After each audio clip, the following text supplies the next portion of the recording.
Thank you, Nadia. Thank you so much. How many of you use reading glasses? Okay, so I'm interested in when you started using reading glasses. So how many of you, hands up, started using reading glasses under the age of 20? Okay, a few. How many between 20 and 40? Oh, not many at all. Okay. How many after 40? Yeah, right. Okay. So, and that's the way it is, right? Like, it's natural for our eyes to change as we age, and we lose our ability to see things up close after the age of 40. I managed to last till 49 and a half. I was so proud of myself, but then I went to the doctor saying, I'm not reading much anymore. Glasses were the answer. Fortunately for us, in the 13th century, some Italians figured out how to grind glass to make eyeglasses. And this has really revolutionized our culture. It means that people over the age of 40 can keep reading and writing. Imagine what your old age would be like, older age would be like if you couldn't read and write after, say, the age of 45. This has massively expanded the availability of the printed word to people who it just would have been lost to otherwise. Or would it? What did people do before the 13th century when eyeglasses were invented? Well, we know from Roman records that there were lots of philosophers and lawyers who were well over 40 who continued to write great essays and great tracts. So obviously they had access to the printed word and they were writing. So how did they do it without eyeglasses? How did they do all that research if they couldn't read anymore? The answer was they employed slaves. We're used to thinking of enslaved people as being people who work in the fields or work in the house as domestics. But there was actually a subclass of slaves who were trained as children. They went to school so they could read and write, so they could be the eyes and ears, they could be the scribes, as well as the readers for other people. Now, I know we've got a bunch of people here who were active in business in the 1960s, before the age of computers. If you remember back to that period, businessmen dictated their letters. They did not write them. They did not sit down to typewriters and write out their own letters. They would call in a secretary and dictate them. That's the way the Romans did it too, at all ages. It wasn't just people in their 40s. It was people much younger than that. If you were a Roman person who had an educated slave, if you were going for a ride in a chariot, on a bumpy chariot ride, it would be the slave who would read to you on the trip. It would be the slave who would take dictation, literally in shorthand, and then go off and expand it later for written documents. This has interesting implications for the New Testament. Let's do some math. Jesus died around the age of 30. We know, scholars have figured out that he wasn't actually born in the year 0. Romans didn't have the concept of 0. He was probably born 4 to 6 years before the start of the Common Era. So chances are he died around the year 28, say. His disciples were young men. We know this because when he's walking along the Sea of Galilee, he beckons to young men who were working with their fathers in the boats. So they would have been teenagers or men in their early 20s. So if you were 20, let's round up a little bit, if you were 20 in the year 30, the first gospel, Mark's, isn't written until the year 70, right? So that's 40 years later. So those 20-year-olds would have been 60 by the time Mark's gospel was written. They would not be able to read or write effectively by that age. So how did the gospels get written? Well, it looks like, and this is the argument of a new book by Candida called God's Ghostwriters. She argues in this book that the common practice for older people would be to dictate that whatever they wanted to write down to educated slaves, and the educated slaves would be the ones reading back the drafts to them, as well as reading other documents. So she argues that the documents that we call the New Testament, particularly the Gospels, are actually the work of slaves, hearing dictation from people who knew Jesus, but who were too old to read and write it themselves. She argues that Mark, who by tradition was considered a secretary for Peter, was probably a slave. So the very first gospel is actually in the name of a slave who wrote it down after having heard the stories from Peter and other people. Now this may seem kind of far-fetched and weird, but we actually see proof of it in Paul's, in Paul's letters. In Paul's letter to the Romans, which he writes in the 50s, so he would have been in his late 40s, early 50s himself.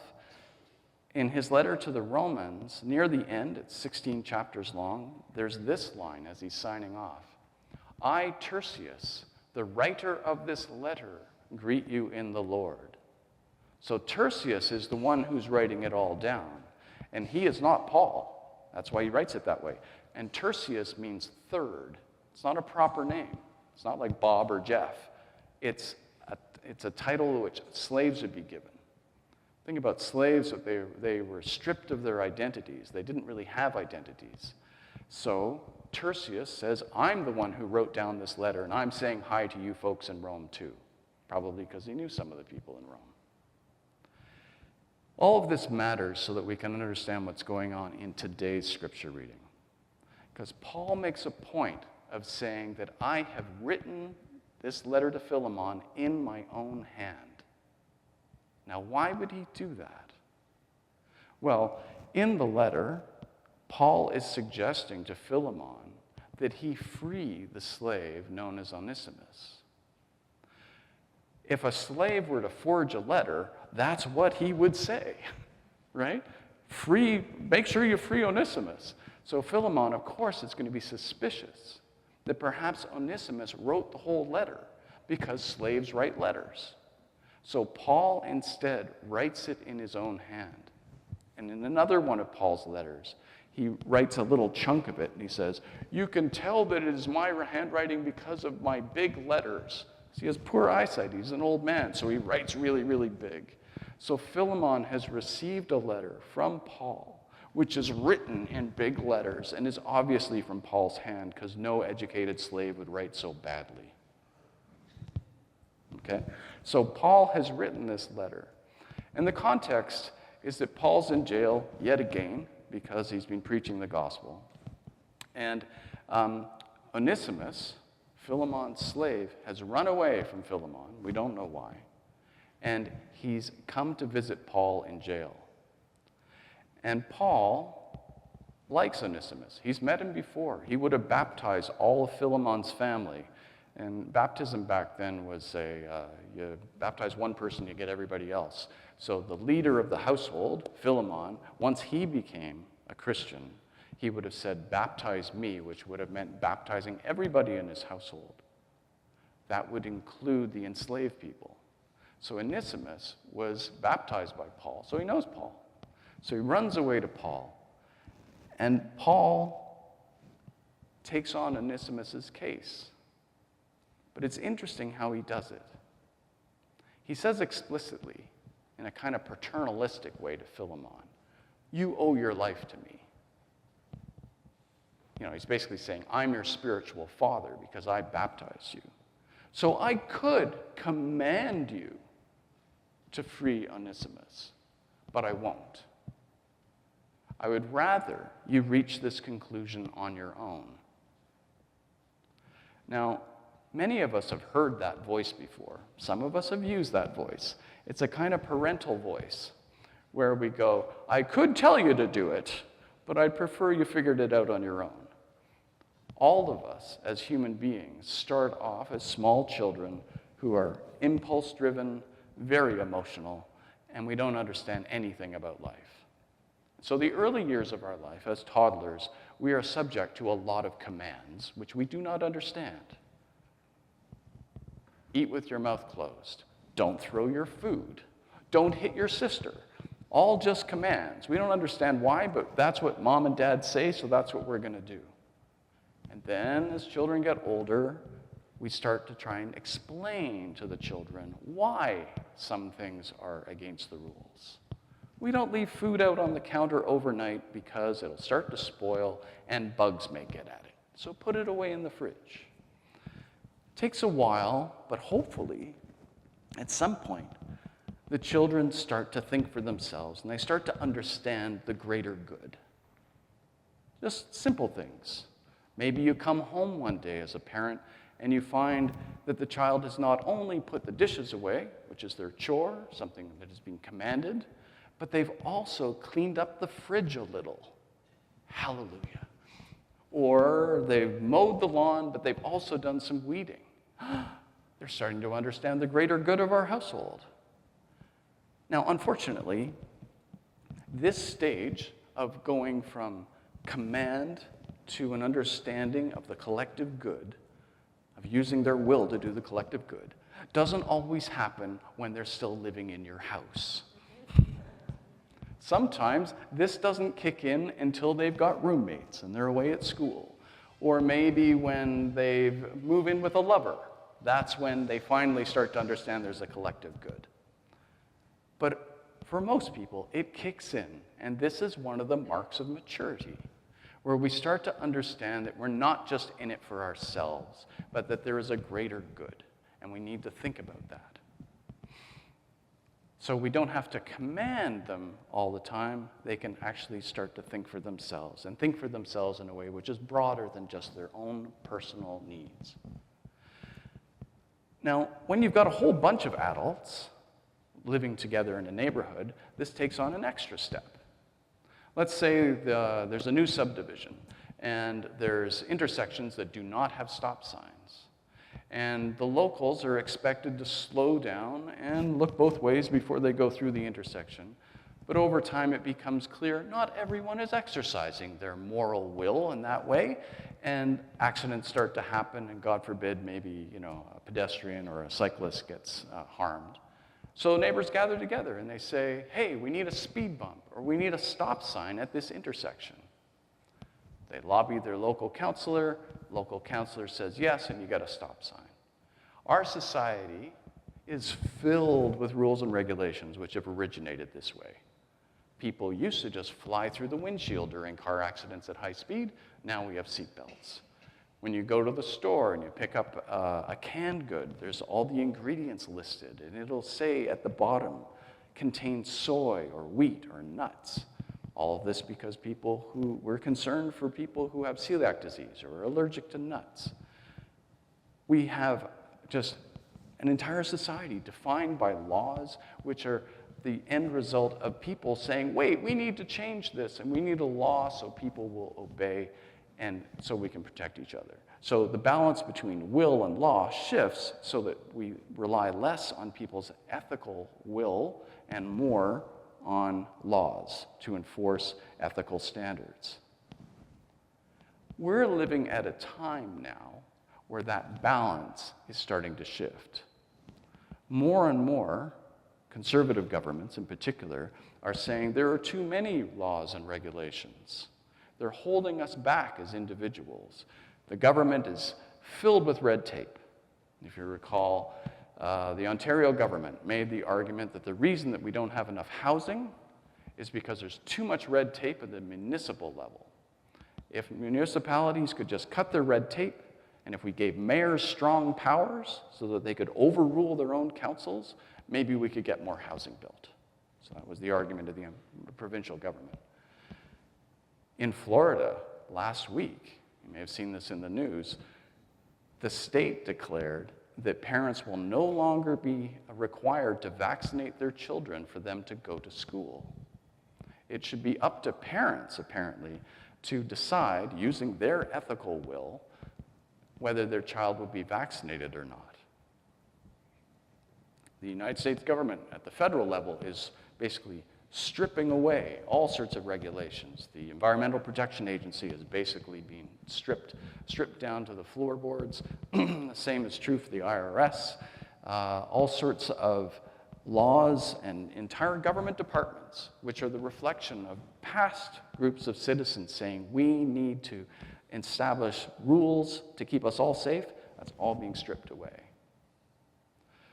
In Canada, That has also taken the form of, at the federal level, the very first thing that Prime Minister Carney did when he became Prime Minister, before he was elected, was he decided to get rid of the carbon tax. Carbon tax had been instituted to discourage Canadians from using gasoline. We wanted to try and live up to our agreements in the Paris Accords, so the government was going to make gasoline more expensive so that Canadians would drive less or be more motivated to buy electric vehicles, or at least hybrid vehicles. But it became a very unpopular law, and so the very first thing Prime Minister Carney did, even before he was up for election, was he said, let's get rid of the carbon tax. And since then, he has basically said, we're going to green light a whole bunch of oil pipelines across the country so we can get our oil and gas out to nations all over the world so they can burn our carbon and put it into the air. The implication is that if Canadians, as individuals, want to have a clean environment and less greenhouse gases, it's up to us to police ourselves and to drive less. The government will not force us to do it. So that balance between command and will is winning and command is losing currently. This is happening all over the world, and it's usually presented as an argument for human freedom. But it should be recognized that it comes with a great risk. And that is, just as we hope that teenagers will start to think not beyond their personal concerns and start to include the greater good, when commands are reduced, the ethical gravity, the ethical responsibility of individuals increases. If you take out the stop signs, it's now up to us to slow down and look both ways. It's not a license to race through the intersection. I'm not sure that this is fully understood by libertarians, that individuals will now have to act in a more ethical way, not in a less ethical way. So how do we do that? How do we rise to the occasion? Well, Paul gives us a hint in his letter to Philemon. He says, I'm not going to command you. I'd rather you make this decision on your own. And the way he does it is that he invokes love. He speaks of Onesimus as being his heart. I'm sending my heart back to you. He speaks of Onesimus as though he were his son. And this is a very clever thing that Paul is doing. Onesimus isn't a proper name. It means useful. It's a slave name. It means useful. Back in Roman times, slaves didn't have birthdays. They didn't have fathers. They didn't have proper names. They didn't have shoes. They wore rags for clothes. Everybody could tell at a glance who was a slave and who wasn't. And so when Paul says, this Onesimus is my heart now, that I love him like a son, he's changed the game. This nobody is now a somebody. And he's achieved this by speaking in terms of love. I love this Onesimus. So if Philemon's going to continue to enslave him, he's going to be enslaving Paul's son. And Paul, given who he is to Philemon, that's just not going to be possible. And I think that's our hint to how we need to proceed as well. That we are encouraged in our faith to see other people not as nobodies, but everybody is a somebody. You know, in some African nations, if you see someone who, let's say you're 30 and you see someone who's 50, you can address them as auntie or uncle, even though you don't know them. It's a mark of respect. And the way you extend that sense of respect is by referring to everybody else as being part of the human family, literally of God's family. We're all God's children, so that nobody is a somebody, not just to their family, but to us, because we are all brothers and sisters. And this is so hard to think about when we're bombarded on the news with images from Gaza and Ukraine and Sudan, as we see people who are being treated as nobodies. But Paul and our faith in general encourages us to realize that every single person on this planet is important to someone and to God always. So we are all kin, even if it doesn't feel that way. Now, tradition has it that Philemon did release Onesimus. And indeed, early Christian records refer to a bishop Onesimus. And it's such a strange name that it's probably the same man. So it appears that Paul was right, that in freeing Onesimus from Philemon, Onesimus became far more useful as a free person than he ever was as just Philemon's slave. It's as though Paul had given Philemon a pair of ethical eyeglasses so he could see Onesimus in detail more clearly than before. And someone whose humanity had been blurry came into focus. And that's what we're asked to do, to wear ethical eyeglasses as we go through this life and know that we follow the one who said, I am the light. I am the one